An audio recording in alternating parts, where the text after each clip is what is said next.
Did Braun Breaker just bury CM Punk on the microphone and change the entire trajectory of the road to the Royal Rumble with one single segment? And also, WWE, congratulations, you finally broke Jey Uso. Yes, we are all going to break everything down that happened on the Fallout episode of Monday Night Raw following Survivor Series War Games.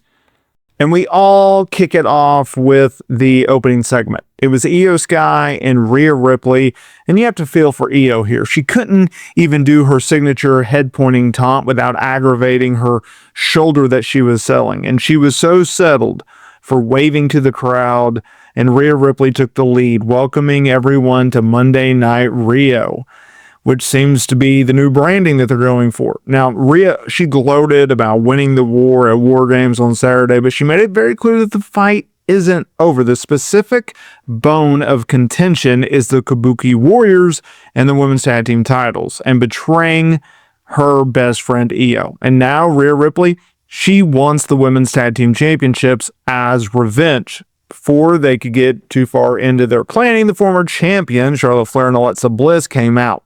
And Bliss told Rhea to pump the brakes on chasing the tag team titles because she and Charlotte are still owed a rematch. Rhea, naturally, told them to get to the back of the line since they already lost to the Warriors. Now, this exchange led to Alexa Bliss challenging Rhea Ripley and Io Sky for later in the night, which Io accepted. Now, Joe Tessitore on commentary claimed that he didn't see that coming, which felt a little bit generous given how these opening segments usually go. And backstage, Adam Pearce, Raw GM, he makes it official for later in the night. Now let's talk about how WWE broke Jey Uso.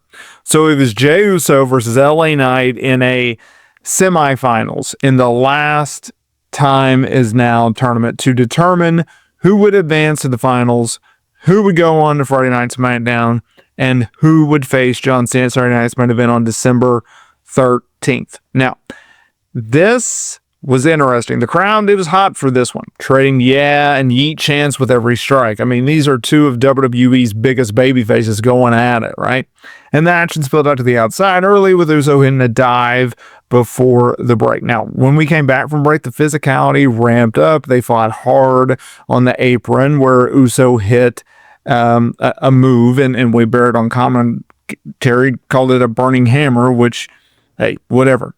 And then we saw this unique drone camera spot during the match that highlighted the speed of the action, and Knight managed to recover from a slip on the ropes to hit a superplex, but Uso fired back with a spear and a suplex of his own and a splash. Now, the finish, it was clever. It was Jey Uso went for a lazy cover on his back, and Knight caught him with a crucifix pin to win the match. Now, LA Knight advances to the finals to face Gunther. Now, after the match, Jey Uso sat in the corner looking dejected. Despite the polite applause from the fans, he snapped.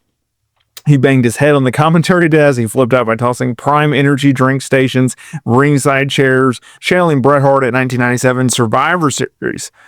After they did, a few segments later, they did a segment where Jey Uso was walking, in the back, right? He was leaving the arena. He was in the parking lot, and he was talking about how he doesn't deserve to be a champion. He should have listened to Roman Reigns. Roman Reigns told him, "You are not me." And he said that, Roman should just keep all the titles. This is interesting. I don't know where they're going with this. I think the finish of the match was clever, but I'm very, very curious to see where WWE goes with everything with Jey Uso. And if I'm WWE, I'm putting him back in the tag team title scene. I'm putting him back in the tag team division. I think that's the right way to do it. Will WWE do it? I don't know. I don't know where they're going with this character. I don't know where they're going with the direction of the Jey Uso character, because it just feels like he's peaked as a main event babyface. I'm not suggesting that they should turn him heel. I think the best move for him is to go back to being a tag team player, kind of hit that reset button, pivot, and have him and Jimmy team up. But you had to have a winner between LA Knight and Jey Uso, right? Two baby faces. That's hard to book. So I don't necessarily not WWE for the way that they did the finish. It was just they set it up, so you have to kind of finish your way out of it. We had a World Tag Team title match. It was Dragon Lee and AJ Styles defending it against the New Day. They went over. Next week, AJ and Dragon Lee will defend the tag team titles against the War Raiders. So that will be interesting. I don't have much to say about this because, well, there's not a lot to care about why I should care about Dragon Lee and AJ Styles as champions, right? They're a fun group, but I could really care less what they end up doing with these two guys. You want to talk about promo of the freaking night. Let's talk about it. So there was a segment with the Vision. They all got promo time. Paul Heyman praised the team's War Games victory and announced that on January 5th, for the first anniversary of Raw on Netflix, CM Punk will defend the World Heavyweight Championship against Braun Breaker. And Breaker, he took the mic and cut a career-defining promo. He said he wasn't mad about the interference at War Games. He was disappointed that the beating CM Punk was so easy. He called Punk a soft, you can fill in the blanks, and claimed that Punk is just a veteran living off the past accomplishments that he once did.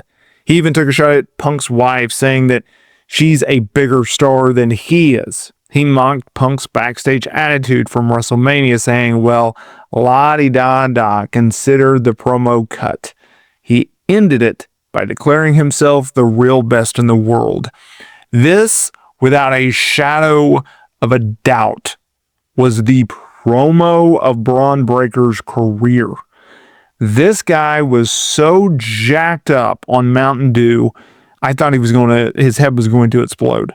I mean, they did a phenomenal, and I mean phenomenal job at getting this guy over, getting him over as a serious contender, as a serious threat to the title picture. I mean, just absolute outstanding work from Braun Breaker. This was originally supposed to be at WrestleMania 42. That's what Dave Meltzer reported earlier in the week. That's not looking likely. They could run it back, but I can see how the first Raw on Netflix of the year is always a big Monday Night Raw. So we'll see. Next up was the Judgment Day. Okay, so they arrived without Liv Morgan. Initially, they all came out. Dominic Mysterio, he generated some serious heat, proclaiming himself as the greatest Mysterio, the luchador and intercontinental champion of all time, because he beat John Cena at Survivor Series. Then he introduced Liv Morgan, and she got a promo about how she missed the group and is back to right the ship since they have been losing titles recently. She specifically mentioned taking back everything that belongs to them and taking out their frustration on everyone in their path, in their sight, if you will. Now, she then slapped and hugged Dominic Mysterio, which I thought was an interesting move. And this is the second time that she's done this in back-to-back appearances. Obviously, she did that at Survivor Series, right? She slapped Dom before she hugged John, then kicked Cena in the nuts, and then allowed Dominic to win. Now, there was also an interesting segment after this. And not to take away from the in-ring promo, which was really, really good. And it was very nice to see Liv Morgan back on TV. It was nice to hear her cut a promo. She has such a conviction in the words that she speaks. You can tell that she has a lot of input in her promos because every word she speaks, it comes across very, very well. And they did a segment in the backstage area where she is seen talking with Stephanie Valker, our women's world champion. And Liv kind of just looked at it and kind of smirked. And it was almost like WWE, maybe they're not doing it right away, but typical WWE fashion, typical Triple H fashion, he will tease things and then let that play out later on. It could be, a week, it could be a month, it could be multiple months. We don't know, but clearly they're going with a Liv Morgan Stephanie Valker match. And I'm okay with that, but I think it's a little early.